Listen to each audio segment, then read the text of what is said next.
অযোধ্যায় রাম মন্দির নির্মাণের কাজ প্রায় শেষ পর্যায়ে। জোর কদমে প্রস্তুতি চলছে সেখানে। 22শে জানুয়ারি উদ্বোধন হবে রাম মন্দিরের। ওই দিন প্রধানমন্ত্রী নরেন্দ্র মোদী রামলালার মূর্তি প্রতিষ্ঠা করবেন। ইতিমধ্যেই অতিথিদের আমন্ত্রণ জানানোর কাজ চলছে রাম মন্দির কর্তৃপক্ষের তরফে। 50টি দেশের প্রতিনিধিদের আমন্ত্রণ জানানো হবে রাম মন্দির তীর্থক্ষেত্র ট্রাস্ট থেকে। এর মধ্যে মুসলিম দেশগুলোকেও আমন্ত্রণ জানানো হবে।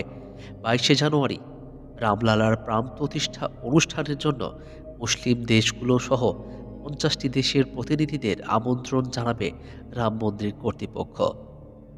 রাম মন্দির ট্রাস্টের তরফে জানানো হয়েছে, শুধুমাত্র সনাতন ধর্মে বিশ্বাসী মানুষদেরই উদ্বোধনী অনুষ্ঠানে আমন্ত্রণ জানানো হবে, এমন ভুল ধারণা যেন কেউ না রাখেন। নয়াদিল্লিতে সিনিয়র রাষ্ট্রীয় স্বয়ংসেবক সংঘ এবং ভিএইচপি নেতারা বিদেশি প্রতিনিধিদের তালিকা চূড়ান্ত করছেন, যাদের অভিষেক অনুষ্ঠানে আমন্ত্রণ জানানো হবে। 22শে জানুয়ারি প্রাণ প্রতিষ্ঠার দিন আমন্ত্রণ জানানো হবে বিদেশের প্রতিনিধিদের। আরএসএস তরফে 50টি দেশের তাদের অফিসের মাধ্যমে দেশগুলোর সংশ্লিষ্ট কর্তৃপক্ষের সাথে যোগাযোগ করার চেষ্টা করছে। শ্রীরাম জন্মভূমি তীর্থ ট্রাস্ট সাধারণত সম্পাদক চম্পত রায়ের কথায় রামললার প্রাণ প্রতিষ্ঠা অনুষ্ঠানে 50টি দেশের প্রতিনিধিদের আমন্ত্রণ জানানো হবে। আরএসএস এই দেশগুলোতে তাদের অফিসের মাধ্যমে আমন্ত্রণপত্র পাঠাবে। তার সংযোজন রামলালার অভিষেক অনুষ্ঠানে দুবাই, সৌদি আরব এবং অন্যান্য উপসাগরীয় দেশগুলোর প্রতিনিধিরাও উপস্থিত থাকতে পারেন।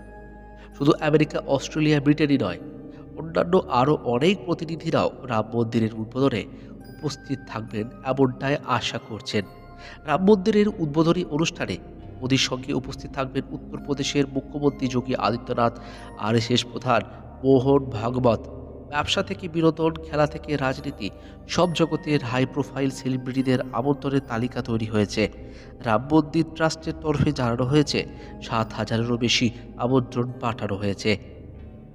এর মধ্যে রয়েছেন 3,000 জন ভিআইপি অতিথি। আলাদা আলাদা ধর্মগুরুদেরও নিমন্ত্রণ করা হয়েছে মন্দির কমিটির পক্ষ থেকে। রাম মন্দির আন্দোলনে যে 50 জন গণসেবক প্রাণ হারিয়েছিলেন, তাদের পরিবারকেও আমন্ত্রণ জানানো হয়েছে। নিরাপত্তায় কোনো রকম গলদ যাতে না থাকে, সেজন্য একাধিক নিয়ম জারি করেছে যোগী আদিত্যনাথ সরকার। যে সকল সাধুসন্ত এবং ধর্মগুরুরা 22শে জানুয়ারি অযোধ্যায় মন্দিরে উপস্থিত থাকবেন, তাদের পরিচয়পত্র হিসেবে নিজস্ব আধার কার্ড দেখাতে হবে। মোবাইল কিংবা মানি পার্স অথবা পুজো দেওয়ার সামগ্রী নিয়ে প্রবেশ নিষিদ্ধ।